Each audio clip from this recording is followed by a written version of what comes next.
April 8th, 1943, 27,000 feet above the dense forests of western Germany.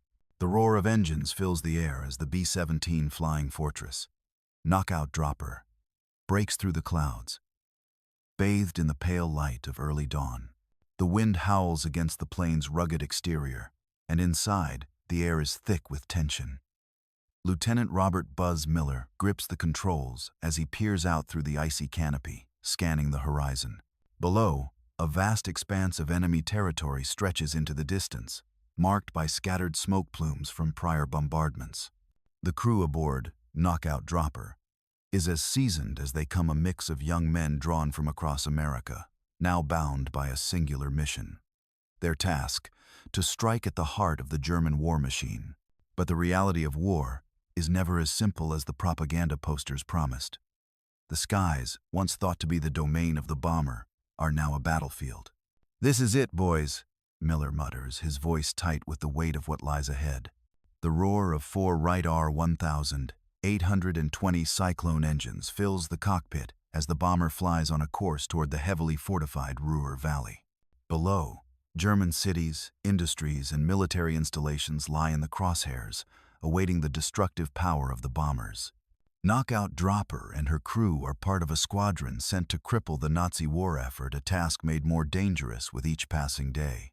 Suddenly, a bright flash shatters the horizon to the left, followed by a deep, rumbling explosion that shakes the plane's metal frame. "Flak!"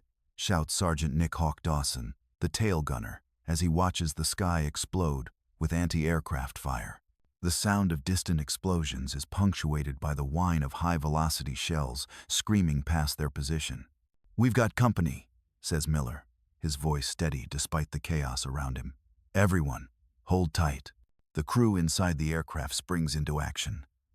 The gunners, Dawson, along with the nose gunner, Corporal Tommy Richards, are already manning their positions. In the rear, the bombardier, Staff Sergeant Sam Daniels, adjusts his targeting sights. Meanwhile, on the flight deck, the co-pilot, Lieutenant Carl "Red" Morrison, watches the instruments with a sharp focus. But it's not just the flak that poses a threat. A formation of German fighters, Messerschmitt Bf 109 seconds, suddenly appear from the cloud cover. They bank hard, diving toward the B-17 with deadly precision. "Get ready, boys," Miller yells over the intercom. "We've got company." As the fighters close in, the aircraft shudders under their attack. The first wave of German planes strafes the Knockout Dropper, sending a barrage of bullets ripping through the fuselage. Sparks fly from the damaged engines, and the fuselage groans under the stress. The world becomes a blur of sound and motion, the crackling of radio signals, the pounding of enemy fire, and the relentless hum of the B-17's engines. Miller fights to keep the bomber steady, his fingers white-knuckling the controls as explosions ripple across the wings. The crew's training kicks in as they return fire, their coordinated effort a testament to the bond formed in the fires of battle. But this is different. The Knockout Dropper is taking hits that could bring any aircraft down, and they're still miles from the target. "Keep firing, Richards. Don't let up," Miller commands. As the battle rages on, the B-17 continues its relentless advance, the smoke from its engines mixing with the smoke of the battle in the air. The German fighters circle back, eager to finish what they started. But just as they come within striking distance, a fierce barrage from the bomber's gunners sends one of the fighters plummeting into the forest below.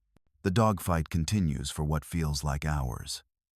But, despite their best efforts, the crew of Knockout Dropper keeps their course, determined to press forward with the mission. "I've never seen a plane take this much punishment and still keep flying," Red mutters, a mixture of awe and fear in his voice. "We keep flying, Red. We have no choice," Miller replies, his eyes locked on the horizon as the distant city of Essen approaches. But the worst is yet to come. April 8th, 1943. 29,000 feet above the ruins of Essen, Germany. The Knockout Dropper cuts through the morning sky like a wounded bird, its wings battered but unbroken. The air is thick with smoke, and the stench of burning oil hangs in the air inside the cockpit. Despite the constant threat from enemy fire, the crew is still focused on their mission. The B-17 lumbers through the sky, its engines sputtering from the earlier damage. Lieutenant Miller scans the horizon again, his eyes tired but determined. He glances down at the instrument panel. The gauges are all in the red. The left engine is barely running, and the aircraft is losing altitude with each passing minute. Red. I think we're going to need to turn back, Miller says, his voice calm but laced with urgency. We won't make it much longer if we keep pushing forward. Red looks at the controls, then at the smoke billowing from the damaged engine. His face is pale, but he nods. We're losing too much power, Buzz. I agree. But we're not out of the woods yet. We still have to get past the fighters. Oh. Miller's heart pounds as he takes a deep breath. The journey home will be just as treacherous as the mission itself. They've crossed into enemy territory, and while they've done damage, they're not out of danger yet. Behind him, the bombardier, Sergeant Daniels, speaks up. Sir, we've lost all communication with the rest of the squadron. It's just us now. The weight of those words hits Miller like a freight train. With the squadron scattered, they're sitting ducks for any German fighters still on the prowl.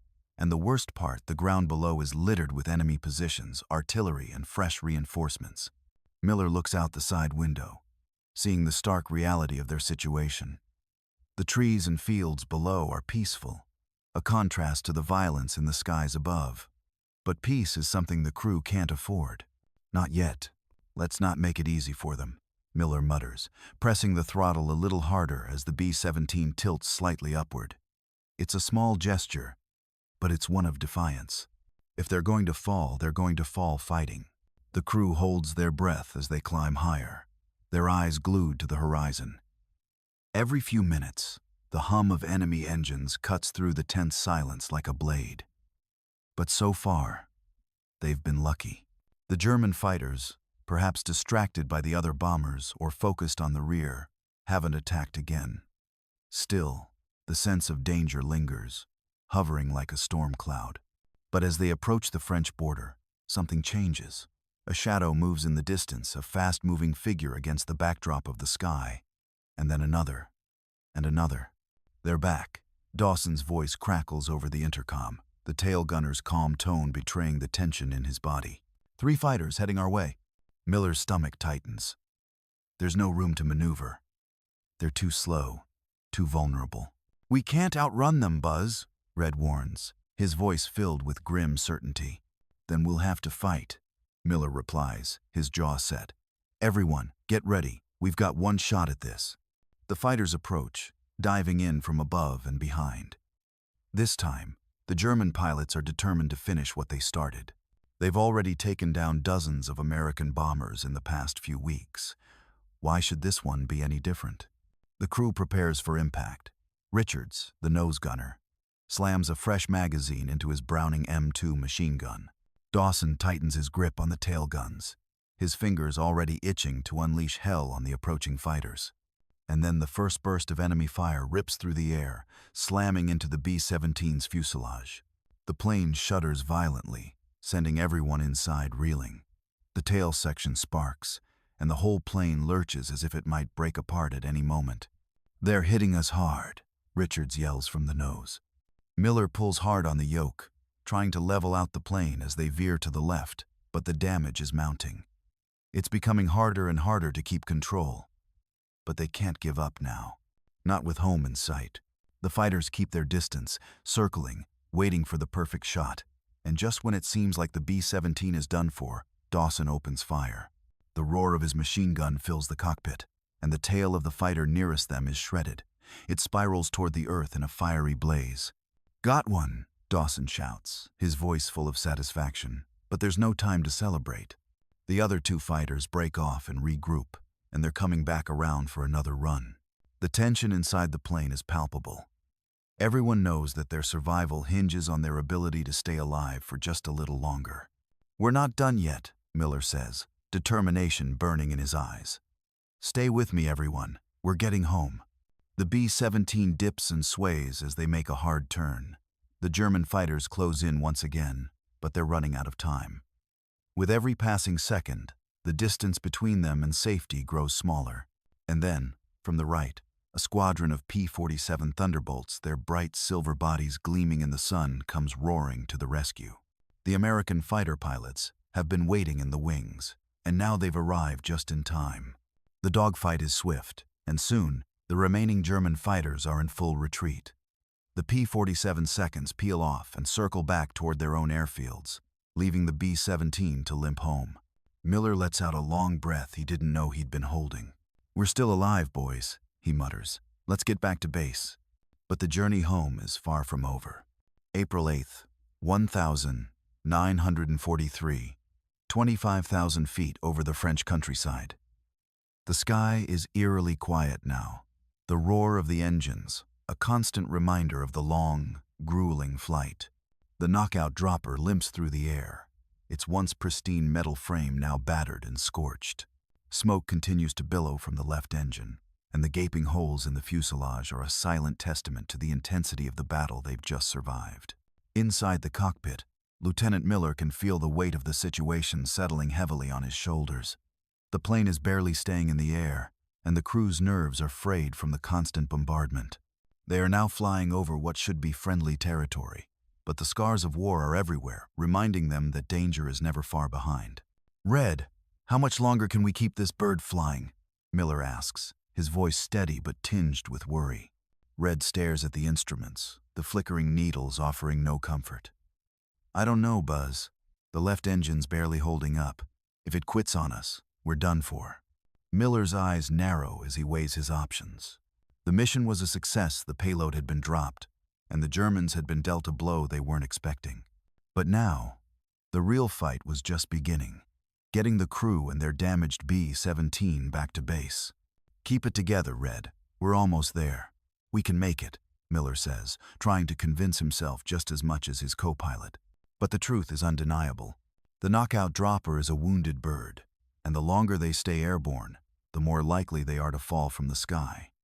Every time the aircraft shudders, Miller feels a pang of dread in his chest. "Sam," Miller calls back to the bombardier, who is checking the targeting equipment. "How are we looking on fuel?" Sam Daniels swivels around in his seat, a worried look on his face. "We've got maybe an hour, tops. If we don't find a way to land soon, we'll be gliding home." Miller's eyes flicker to the horizon, trying to gauge how far they are from the base. The landscape below is still foreign forests, fields, and small towns that offer no real sign of safety.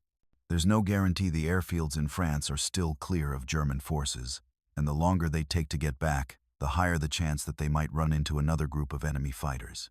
"We'll make it," Miller says again, more firmly this time. "Stay on course. We're heading for the closest Allied base. They'll have our back." The crew nods in agreement, each person silently grappling with the same thought. How long can they keep pushing forward, and what will it take to get them home? Back in the tail section, Dawson scans the sky for any sign of danger, his eyes darting between the blue expanse and the field of smoke below. He can still feel the adrenaline from the earlier attack coursing through him, but now, that same tension is replaced by something else: exhaustion.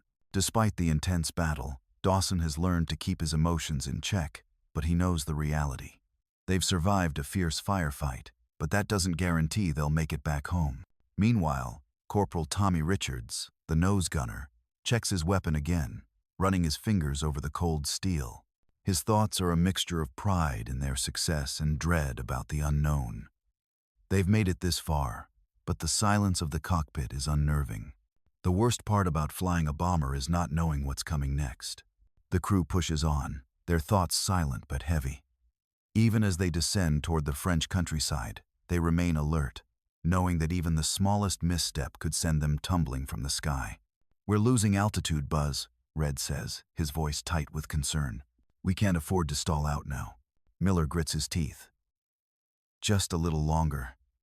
We're not giving up." As the plane continues to sink lower, the wind howling through the gaps in the fuselage, the crew finally sees the patchwork of fields and roads that indicate they're close to friendly territory. The landscape beneath them begins to shift. Smaller villages dot the countryside, and in the distance, the unmistakable sight of an airfield comes into view. "Looks like we're going to make it after all," Red says, his voice tinged with relief. Miller nods, but his focus never wavers. Not yet. We've still got to land this thing. The landing strip comes into focus, and with it, the reality that the worst of the danger isn't over. The knockout dropper is coming in hot, a wounded animal struggling to stay in the air, but the crew can see the runway ahead, their lifeline. Miller steadies the plane's descent, his fingers still gripping the controls. He knows that this will be the hardest part of the entire mission, landing the plane without power, and with one engine barely operational. The wheels touch down with a thud that sends a shockwave through the bomber, but the plane skids to a stop, a screeching halt that signals their salvation. They've made it. They're on the ground. April 8th, 1943. French airfield, just beyond the horizon. The B-17 knockout dropper comes to a screeching halt on the damp runway, its wheels leaving deep grooves in the soaked earth. The aircraft lurches to a stop, and the groan of its battered frame is the only sound that fills the tense silence. For a moment, the world is still too still. The engines sputter out, and the crew, battle-worn but alive, sits in stunned silence. Inside the cockpit, Lieutenant Miller exhales sharply, his hands still gripping the controls, as if expecting the plane to leap back into the air at any moment. But it doesn't. They've made it. They're on the ground. The realization is slow to settle in, but when it does, a deep sense of exhaustion washes over him, leaving him drained. "Everyone okay?" Miller asks, his voice hoarse. "Just peachy, Buzz," Red replies, a forced smile on his face. But it's clear he's as relieved as everyone else. From the back of the aircraft, Sergeant Dawson's voice crackles over the intercom. "We made it, but I don't know if this bird will ever fly again. Look at her, she's got more holes than Swiss cheese." The bombardier, Sergeant Daniels, doesn't bother to respond immediately. Instead, he checks the damage to his own position.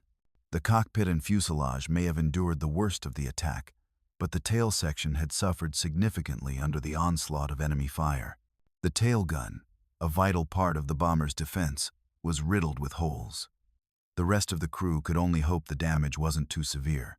"I'll do a full damage report when we're off this damn thing," Daniels mutters, clearly trying to sound calm but his nerves showing through. "Right now, I just want to get the hell out of here." Miller nods, wiping the sweat from his brow. The plane may be grounded, but the war isn't over. They still had to get out of this place, away from the German forces that could be closing in. The airfield wasn't far behind enemy lines, and while the Allies had control of it for now, that could change quickly. "We've got to move fast," Miller says. "Let's get out of the plane. I'll meet with the command to get us sorted." The crew begins unbuckling their harnesses, one by one. The weariness in their movements speaks volumes. They've come a long way, both physically and emotionally, and yet even after surviving a hellish mission, they know the war is far from over. Miller exits the cockpit first, followed by Red, who checks the bomb bay to ensure that all explosives are safely deactivated. As they climb down from the aircraft, the rest of the crew filters out behind them, their feet hitting the soft grass of the airfield. The landscape is quiet, almost surreal in its calm after the chaos they've just survived. The air is thick with the smell of burnt oil and gunpowder. The once pristine white fuselage of the B-17 is now scarred with bullet holes and streaks of soot. The battle-scarred bomber stands as a testament to the resilience of the machine and the men aboard it. It's a flying fortress, sure, but today, it's a wounded fortress. As the crew gathers on the ground, they are met by a group of ground crew members and airfield officers, their faces filled with a mix of concern and admiration. "Well, if it ain't the knockout dropper," one of the ground crew calls out with a half laugh. "Don't think I've ever seen a plane in worse shape that still managed to get here. You boys must have some kind of luck." Miller manages a weary smile. "Luck's not what got us here. It was tenacity, and a little help from a hell of a lot of steel." The ground crew nods in agreement, their eyes scanning the battered plane with a combination of awe and concern. They know the repairs won't come easy, but they're used to the challenge. "We'll get her patched up," the chief mechanic says, walking over to inspect the damage. "But I don't think she'll be taking off again anytime soon." Miller watches as the men begin their inspection of the aircraft, their faces lit by the dim glow of the afternoon Sunday. It's a quiet moment, one that feels almost out of place in the middle of a war. For now, the battle is over, but the fight continues. As the crew gathers for a quick debriefing, the realization hits them all at once. They're alive. They made it home. But at what cost? "I'm not sure what's worse," Red says, a small grin creeping onto his face despite the exhaustion. "The war itself, or the fact that we're stuck with the same aircraft for the next mission. I'm more worried about how I'm going to sleep tonight," Dawson adds. "That damn plane's going to haunt me in my dreams."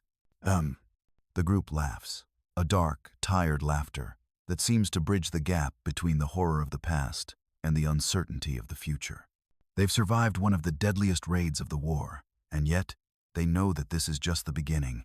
Miller takes one last look at the knockout dropper, now grounded and broken. But in that moment, he feels a sense of pride, something that every man on this crew would carry with them for the rest of their lives. "We may be grounded now," Miller says, his voice quiet but firm, "but we'll be back in the air soon enough, and when we do, we'll be ready." The crew nods in agreement. The journey is far from over. Their mission is just beginning. April 10th, 1943. French airfield, 2 days later. The B-17 knockout dropper sits on the tarmac, still battered but patched together with the hard work of the ground crew. The sun is low, casting long shadows across the airfield as the hum of machinery fills the air. The crew members are gathered in a small briefing room, the air thick with the smell of stale coffee and the weight of their shared experience. Lieutenant Miller sits at the head of the table, his hands folded in front of him as he listens to the debriefing officer. The conversation is calm, but there's an edge of urgency in the air. The war waits for no one, and while the crew has earned a few days' respite, their next mission is already on the horizon. "We've confirmed it," the briefing officer says, flipping through a stack of intelligence reports. "The Luftwaffe is regrouping and strengthening their defenses. Your squadron's next raid will be even more crucial. The target is an aircraft factory in Berlin vital to their production of fighter planes." Miller's stomach tightens at the mention of Berlin. It's one thing to fly a bomber over enemy territory, but Berlin? The heart of Nazi Germany? It's a daunting prospect, even for a veteran crew. "Sir." Red speaks up, his voice calm but filled with concern. "Are we being reassigned to the same plane?" The briefing officer looks up, his face serious. "The knockout dropper is grounded for repairs. It will be a while before she's airworthy again. You'll be flying another B-17. We've arranged for a replacement." "Ah."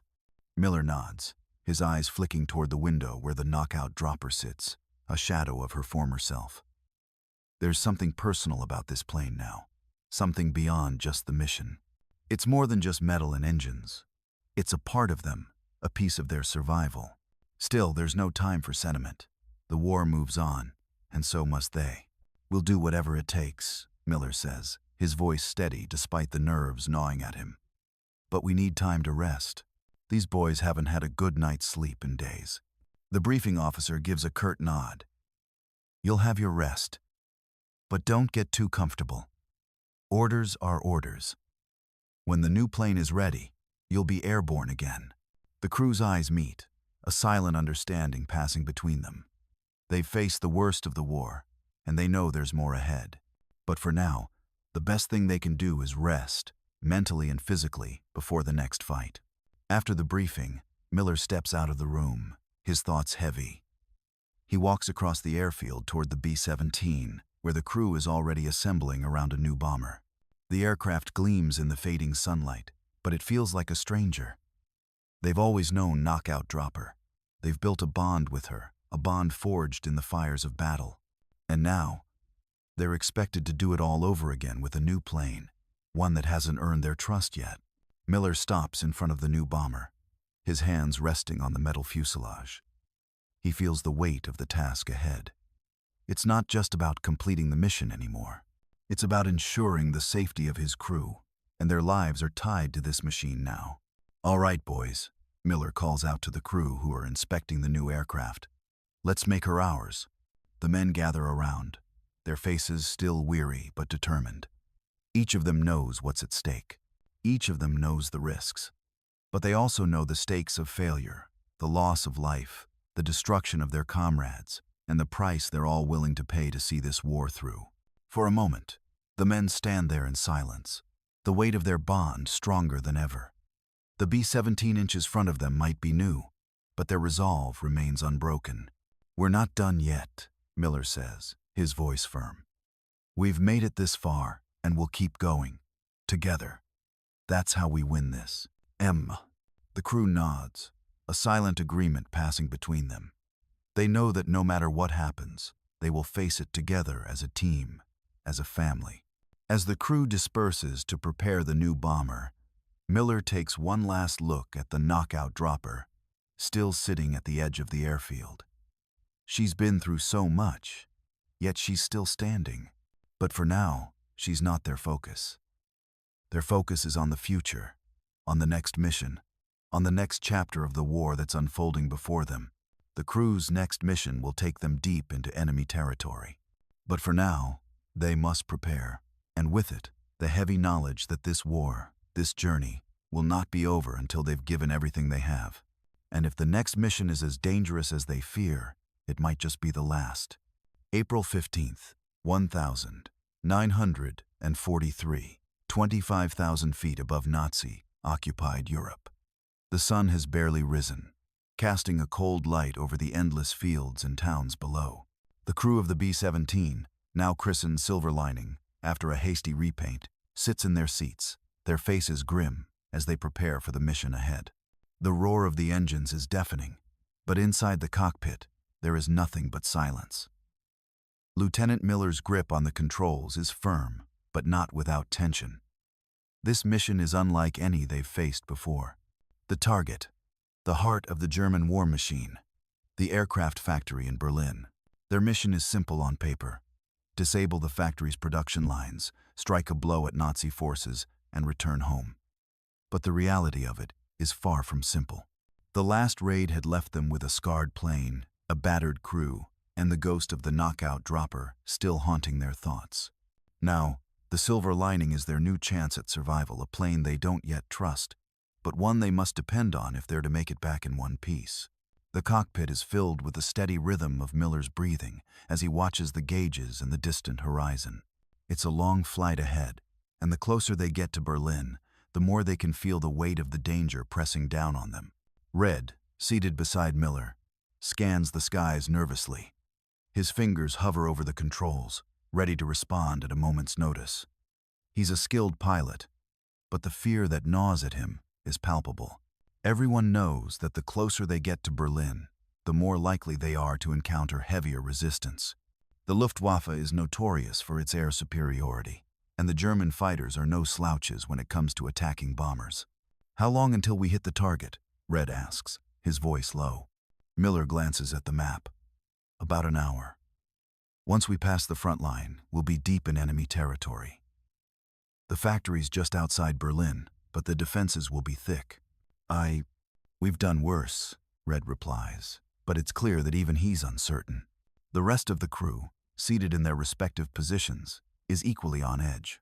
Dawson, the tail gunner, is already scanning the skies through his rear-view sight, his eyes darting back and forth, as if expecting something to appear at any moment. In the nose, Richards checks his weapon, his face unreadable. Sam Daniels, the bombardier, looks down at his targeting equipment, but even he knows that precision isn't the only challenge. The enemy defenses will test every ounce of their skill. 5 minutes to target. Daniels calls over the intercom. "Prepare for final approach." The tension in the air is palpable, thick enough to cut with a knife. They've all been through this before, but each time it feels like the first each mission more dangerous than the last. Everyone has their own way of coping with the fear that's gnawing at them. Some stay quiet, others make jokes. But inside, they all know that this could be the mission that ends it all. Miller's voice cuts through the silence. "Focus, everyone. We've trained for this. We stick to the plan and we get it done. Nothing less." The crew nods, their expressions hardening with resolve. They've heard it from him before, and each time, it's as if the weight of his words gives them the strength to push forward. It's this unspoken bond, the trust they've built, that will carry them through. "Approaching the target," Miller announces. Prepare for bombing run. They're over the target now, their flight path lined up for the factory. Below them, the sprawling industrial complex is visible, surrounded by thick anti-aircraft defenses. German flak guns are already set up, their barrels pointing skyward, ready to unleash a deadly barrage. The bomb bay doors open with a mechanical whine, the ground crew's meticulous efforts paying off as the payload is revealed. "On my mark," Daniel says, his voice tight with concentration. 5 seconds. The seconds drag on, each one stretching longer than the last. The B-17 shudders as the first rounds of flak burst just beyond the bomber, sending shockwaves through the air. Red's knuckles go white as he fights to keep the plane steady. "Brace yourselves," Miller says under his breath, his fingers tightening on the controls as the bombardier takes his shot. The earth below seems to tremble as the bombs fall, streaking down toward their target with precision. For a brief moment, everything seems to stop. The sky is filled with the noise of explosions, the sound of their mission's success echoing through the air. But that's not the end of it. Just as the silver lining begins its turn to escape the flak range, a scream splits the air. Fighters, German Me, 109 seconds scream toward them from above, diving down with lethal precision. "Fighters, 3 o'clock high!" Dawson yells over the intercom, his voice full of urgency. Miller instinctively banks the plane hard to the left, sending the bomber into a violent roll. The sound of bullets tearing through metal is deafening. The B-17 shudders with each impact. The fighters are relentless, their shots tearing into the fuselage, ripping through vital parts of the plane. "Damn it, get them off us!" Miller yells, fighting the controls as the plane shakes under the assault. Dawson fires back with the tail guns, his aim true as one of the Me 109 seconds erupts into flames, spinning out of control before slamming into the ground below. But the remaining fighters are still on their tail. "3 more coming in," Red warns. "We've got to get out of here now." Miller's heart pounds in his chest as he pulls the plane into another evasive maneuver. The ground is rushing toward them at an alarming rate, but they can't outrun the enemy. Not yet. Suddenly, the world is filled with the deafening crackle of gunfire and explosions. The B-17 lurches forward as another fighter is hit, but not before the damage is done. "Stay with me, everyone," Miller commands, his voice cutting through the chaos. "We're not done yet." And the crew's determination is unyielding. They've been through hell and back, and no fighter, no flak, no barrage of gunfire is going to stop them. They're a team, and no matter how many times they're hit, they won't fall. But as the last of the German fighters retreat into the clouds, one question remains. How much longer can they keep fighting? April 15th, 1943, 22,000 feet above enemy territory. The B-17 silver lining limps through the sky, its engines faltering and fuselage riddled with more holes than anyone wants to count. The plane has seen better days, but the crew battered, bruised, and adrenaline-fueled has one last job to finish. They are deep in German airspace now, far beyond the front line, and Berlin looms in the distance, just over the horizon. The city is a fortress, heavily fortified and defended. Every inch closer to their target only intensifies the weight of their mission. Lieutenant Miller's hands are steady on the controls, but inside, the tension is unbearable. Every gust of wind, every shudder of the plane, feels like a harbinger of doom. The silver lining may have made it this far, but the hardest part of the mission is still ahead. Getting in, completing the bombing run, and escaping. "Red," Miller says, his voice clipped. "Can you keep her steady for another 5 minutes?" Red glances at the damaged instruments, his brow furrowed. "I'll do my best, Buzz, but we're not looking at much more than a flying wing and a prayer right now." "Just hold it together for a little longer," Miller responds, his jaw clenched. Below, the airfield where they had landed days earlier seems like a distant memory. The crew had been given just enough time to get patched up, refuel, and grab a few hours of sleep before being ordered back into the fight. Now, the smell of burning fuel, the taste of anxiety in their mouths, and the roaring engines are all that's left. "Target is 5 miles ahead, sir," Daniels calls from the bombardier's seat, breaking the silence with his precise, calm voice. "Ready when you are." Miller nods, but his mind is already racing through the plan. They've been through hell and survived it. But nothing is guaranteed in war. Each step, each maneuver, each bomb dropped is a risk of death, a risk of failure. The rest of the crew stays quiet, each man locked into their task. Dawson is still in the tail section, watching the skies for any signs of danger. Richards and Daniels are busy with their respective duties, checking their gear one last time before they reach the target. Everyone knows what's coming. The last moments before dropping the bombs will be some of the most intense of their lives. Approaching target, Miller announces, his voice steady but carrying the weight of their mission. Everyone, brace yourselves. The skyline of Berlin begins to emerge in the distance, the industrial sprawl of the city stretching as far as the eye can see. The air is thick with tension. The flak from the ground grows heavier, and the first rounds explode around them, the flashes of light filling the sky like bursts of lightning. "Flak, 12 o'clock!" Dawson shouts, his voice filled with urgency. The silver lining jolts as another round hits, the metal groaning as the plane takes more damage. The left wing creaks under the strain, and Miller feels the plane dip slightly. He fights the controls, pushing the yoke forward to regain control. "We're not going to make it at this rate," Red says, his voice taut with fear. "We're too slow, Buzz. They're going to tear us apart." "Not if I can help it," Miller replies, gritting his teeth. "Hold tight. We're almost there." Miller takes the plane into a steep dive, hoping to avoid some of the flak and fighters. The ground rushes toward them, but he keeps his focus, eyes locked on the factory just ahead. He can see it now, the sprawling complex of buildings, the tall smokestacks, the assembly lines that have been cranking out the German war machines. Their target, the plane shudders again, as another burst of flak erupts just below them. The explosion sends a shockwave through the fuselage, and Miller feels the plane's nose dip. They've lost another engine. "Damn it," Red curses, working the controls desperately to keep them from stalling. "We've lost another engine. We can't take much more of this." Miller's eyes narrow as he sees the factory directly ahead. It's now or never. They've come this far, and there's no turning back. He looks at his crew, battered, exhausted, but determined. They're not going down without a fight. "Daniels, get ready," Miller says. "Prepare to release the bombs on my mark." "I'm ready," Daniels responds, his hands steady despite the chaos. "Just say the word." Miller takes a deep breath, his hands steady on the yoke as he guides the plane toward the target. The factory is now filling the entire view, and the flak continues to explode around them. The pressure is unbearable, but the crew remains resolute. "Mark!" Miller shouts. Daniels hits the switch. The bombs drop from the belly of the aircraft, plummeting toward their target below. For a moment, everything seems to freeze. The world holds its breath. And then, the explosion, a deafening roar as the bombs hit their mark.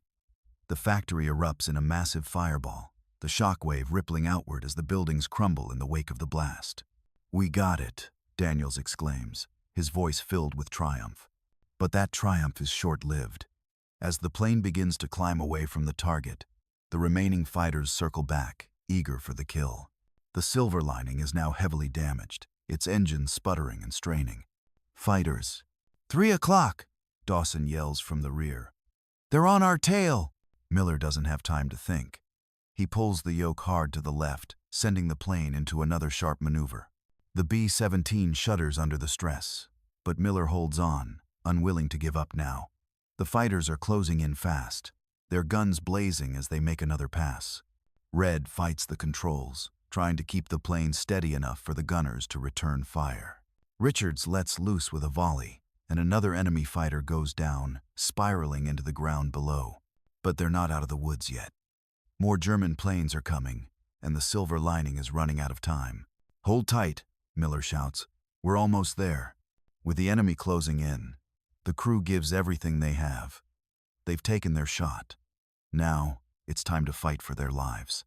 April 15th, 1943, 18,000 feet above the French countryside.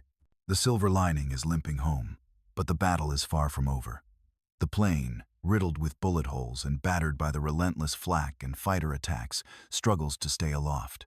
The left engine has failed completely, and the right engine is barely functional. Every minute in the air is a minute closer to disaster.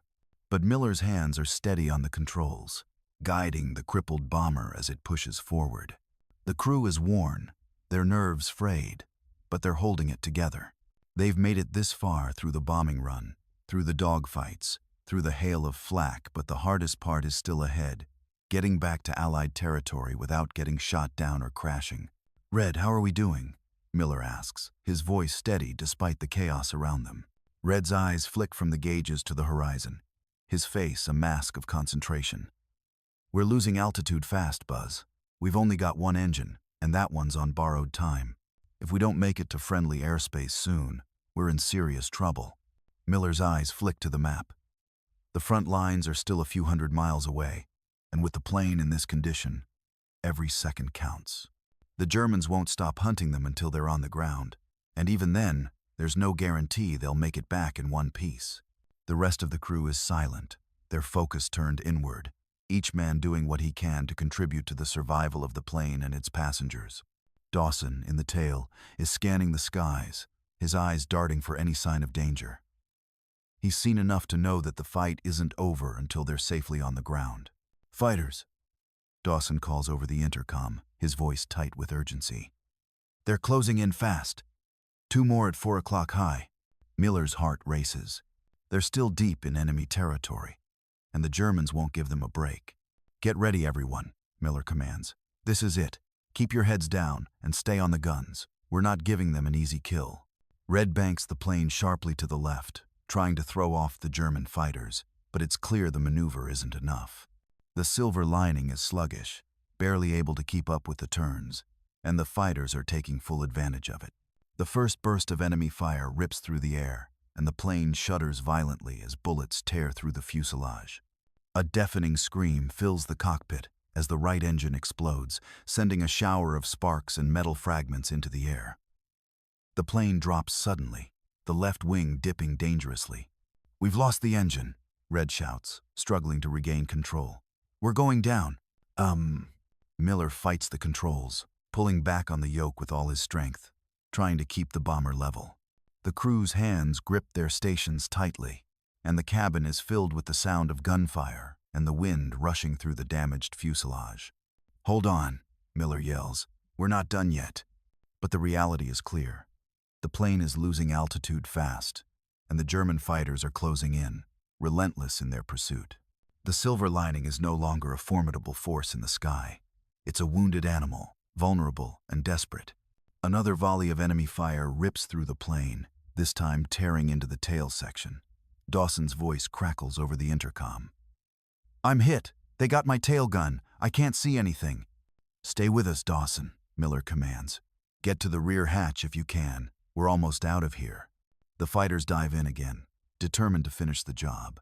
Miller is sure that this is it, the end of the road.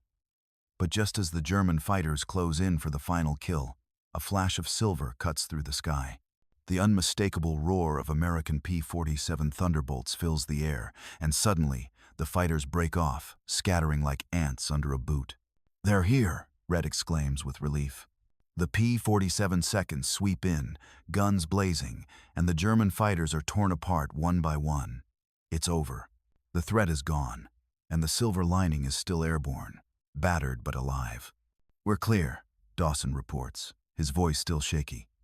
"For now." Miller takes a deep breath, his grip on the yoke loosening slightly.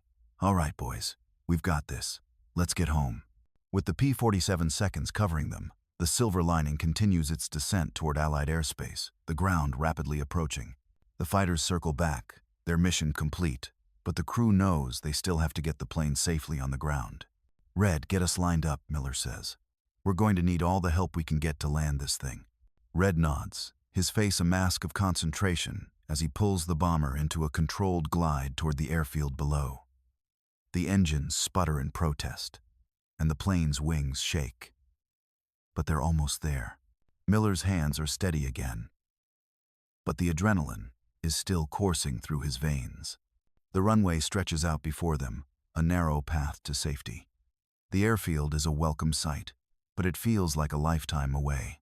They've survived everything the war has thrown at them, But landing the Silver Lining will be the ultimate test of their resolve. As the bomber nears the runway, the crew braces themselves for the final impact. The wheels hit the tarmac with a bone-jarring thud, but they're down. The Silver Lining has made it. Miller lets out a slow, relieved breath as the plane comes to a stop. The crew sits in silence for a moment, the reality of what they've just survived sinking in. "We're on the ground," Red says quietly. "We made it." The crew begins to unbuckle their harnesses, their movements slow and stiff. They're alive. The war isn't over.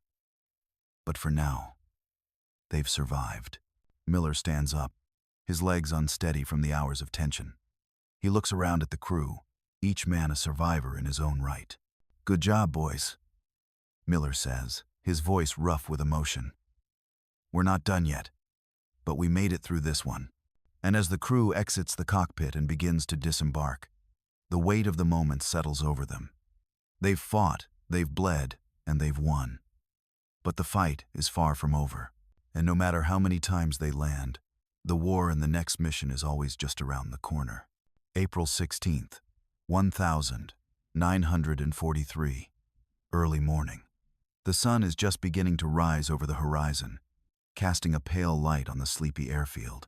The B-17 Silver Lining sits on the tarmac, now fully grounded, its fuselage marked with the scars of battle. The crew, though alive, is still processing the events of the past 48 hours. Their bodies are worn, and their minds are numb from the relentless strain. But there's no time for rest. The war waits for no one. Lieutenant Miller stands outside the hangar, his eyes scanning the wreckage of their aircraft. The Silver Lining had come through the mission, yes, but at what cost? The damage is extensive. One engine completely lost, the fuselage peppered with bullet holes, the tail section torn to shreds from enemy fire. It's a miracle they even made it back. The reality is hard to face. The Silver Lining will be out of action for weeks, if not longer. The crew, however, won't have that luxury. "Another one bites the dust," Red says from beside Miller, his voice heavy with fatigue. "Yeah," Miller replies quietly, his eyes locked on the plane. "We're lucky we didn't go down with it." Red doesn't respond, his gaze drifting toward the horizon. He's thinking the same thing Miller is. The mission may be over, but the next one is just around the corner. The stakes are always higher, the risks greater, and after surviving this raid, they all know that death is always just a step behind. Behind them, the rest of the crew is being debriefed by their commanding officer. The words being exchanged are routine, but there's a tension in the air that everyone can feel. This is the third successful bombing raid they've completed in as many weeks, but the losses are starting to mount. The Luftwaffe is proving to be a more formidable opponent than expected, and the closer they get to the heart of Germany, the higher the risks. Miller knows the crew is restless. They've been flying these perilous missions for months now, and the toll it's taking is clear. But there's no time to dwell on it. Not now. "All right, guys," Miller says, turning to face his crew. "I know we've all been through hell, but we've got a new mission lined up. Same as always, get in, drop the bombs, get out. We don't have the luxury of taking a break." The crew members exchange glances, some tired, some resigned, but there's an unspoken understanding among them. They'll do their duty. They always do. One by one, they nod in agreement. They've been through enough together to know that there's no turning back now. They'll fight until the end, no matter what it costs them. "We'll need a new plane," Dawson says, breaking the silence. "Can't do much with a broken-down wreck like this." "I'm on it," Red replies, his tone still grim. "I'll make the calls, but we've got to get back up there soon. The Germans aren't going to stop, and neither are we." The crew disperses, heading off to their various duties. Miller watches them go, his heart heavy with the knowledge that this war is far from over. They've survived one of the toughest raids they'll face, but the worst is yet to come. As Miller walks back toward the hangar, he's greeted by a familiar sight. The ground crew, already hard at work, assessing the damage to the Silver Lining. The men are experienced, but there's something different about today. The weight of the mission is on everyone's shoulders. Miller stops and watches for a moment, feeling the full weight of the sacrifice that has been made. These men, the ground crew, the airmen, the soldiers who never see the front lines, they are all part of this fight. Without them, the mission couldn't be completed. The sun is now fully risen, casting long shadows over the airfield as the first planes begin to take off for their next missions. The hum of the engines fills the air, a constant reminder that the war is ongoing, relentless, and unyielding. Miller glances at his crew, their faces now hard and determined. They've been through the worst of it and come out the other side. But they all know that the next mission will be just as dangerous, if not more so. "All right," Miller says under his breath, more to himself than anyone else. "Let's get back to work." As he walks toward the briefing room, his mind is already on the next mission, the next step in this long, exhausting war. The price of survival is steep, and the men who wear the uniform of the B-17 crew will pay it, again and again, for as long as it takes. For them, there is no end. Only the next mission, and the next fight. As the day stretches on, the airfield becomes a blur of activity, each crew member focused on their duties. They've all learned the same truth. The fight isn't over until the war is won. But even as they prepare for the next mission, they all understand something else. No matter how many battles they survive, there will always be a cost. The true price of war is measured not just in lives lost, but in the scars it leaves behind, the ones that never heal. And for the crew of the Silver Lining, the war is far from over. But they will keep flying. They will keep fighting. Because that's all they can do. April 18th, 1943. Dusk. The airfield is quiet now, the sounds of aircraft taking off and landing replaced by the distant hum of engines idling and men's voices murmuring in the hangars. The crew of the Silver Lining has finished their latest debriefing, the tension of the past few days slowly giving way to exhaustion.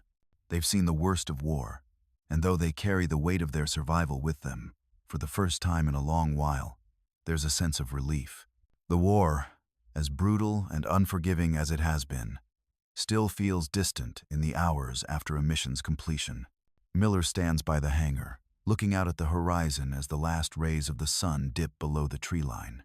There's something about the way the light stretches across the field, painting the sky in shades of orange and purple, that makes him wonder if peace is even possible in a world so ravaged by conflict. Miller runs a hand through his hair, his body aching from the constant strain. He's not sure how much longer they can keep doing this, but for now, there is no choice. There is no turning back. A voice calls out from behind him. "Buzz, you coming?" It's Red, his voice softer than usual. Miller turns to see Red approaching, his face tired but showing the faintest trace of a smile. "Yeah, I'm coming," Miller replies, but he doesn't move right away. Instead, he takes one last look at the Silver Lining, which now sits on the tarmac, waiting for its next mission. The bomber has been through so much, but it has never given up. It has become a symbol of their endurance. Red stands beside him, looking at the plane as well. "She's been through hell and back, hasn't she?" Miller nods. "We all have." They stand there in silence for a moment, the weight of the war settling around them like the dust on the airfield. There's no grand gesture, no moment of triumph. It's just another day in a long line of them. The crew knows that tomorrow they'll be called to fly again. They know that the war isn't over, that there are still missions to complete, targets to hit, and more lives to be risked. But tonight, at least, they have earned a brief respite. "I don't know how much longer I can keep doing this," Red says quietly, his voice tinged with exhaustion. "Every time we land, it feels like we're just waiting for the next hit." Miller understands. The fatigue that comes with each mission is relentless. It wears on the soul, chipping away at the strength it takes to keep going. They've all felt it, the weight of the war pressing down on them, the fear that one day they won't make it home. But they don't have the luxury of time or choice. They're soldiers, and soldiers keep fighting until the fight is over. "I know," Miller says, his voice steady, "but we can't stop now.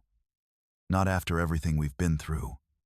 We made it through this one, and we'll make it through the next." Red looks at him for a moment, his expression unreadable, and then gives a small, weary nod. "Yeah, we will." They turn and walk toward the barracks together, the sound of their boots echoing in the quiet evening.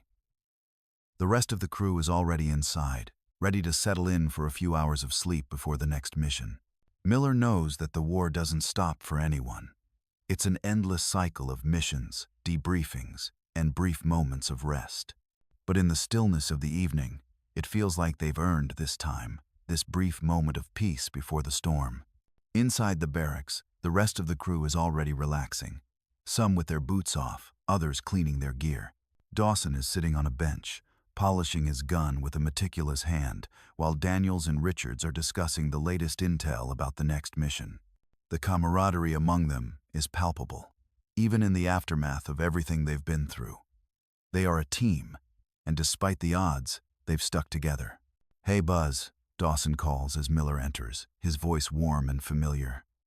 "You get a chance to take a breath yet?" Miller smiles faintly, grateful for the lightness in Dawson's tone. "Not yet, but I'm working on it." Dawson laughs. "Well, don't wait too long. You look like you could use a few hours of sleep." Miller chuckles, but he knows the truth of it. Sleep has been a luxury lately, something to be earned and rarely given. He can already feel the heaviness in his limbs, the exhaustion that's been building for days. But there's no time to rest just yet. Tomorrow will come with its own challenges, its own dangers. Red slumps down on the bench next to Miller, his face a mixture of fatigue and resignation. "What do you think the next mission will be?" he asks, though they both know the answer already. "It will be more of the same.